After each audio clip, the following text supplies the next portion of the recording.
One of many families facing disaster, the only access now by boat. A brief trip to salvage a few necessities. My stroller. Stroller for the baby underneath there, hockey gear, clothes, a bunch of extra clothes. The boat turns around, taking another group back to Old Fort. Paulette Blais had been living a peaceful retirement. Now her entire future is uncertain. Here we go. A neighbor takes her past deserted houses to her home, one of dozens under threat. Baking pans. And I do a lot of baking at Christmas time. With no power, she and her neighbors fear what will become of their homes when winter's -20 temperatures hit. I was kind of looking around at the people on the boat, and you could just see the range of emotion and sadness and kind of, I don't know, you can't even describe that feeling.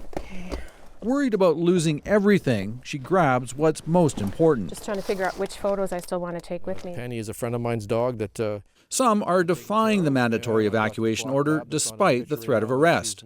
Nobody yet from the government said how they're going to keep our home secure. But officials insist he and a handful of other defiant residents should leave. They say it's a highly unusual disaster. You know, we're not sure exactly what caused it, but we're seeing the effects. Where the trees are is the initial slide. This gives you a really good idea of what's left to happen. Not just one, but several related landslides. An entire section of mountain has sheared off and could bury the town. Material starts to come down. And huge slabs of ground continue to move, meaning it's all but impossible to rebuild the town's only access road. Rebuilding this, Greg, is going to be a challenge.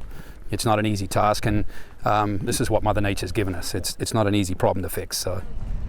Now, a few more possessions safeguarded, Paulette Blais can turn her thoughts to the future. I'm leaving my home, but if I lose my house, I guess you start over and you build a new home.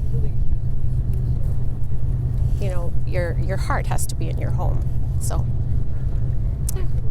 It's still an emotional day, I guess, right? Oh, it's extremely emotional. I'm trying to hold it back right now, but yeah, it's tough. Thank you, Sean. Yeah, you're welcome. Take care. Despite a long history, residents can only wonder if there's a future here in the shadows of the treacherous hills above. Oh, thank you, sir. Greg Rasmussen, CBC News, Old Fort, BC. And just this evening, some good news for residents. The BC Transportation Ministry says crews will start to build a temporary road. It could be ready over the next 3 weeks.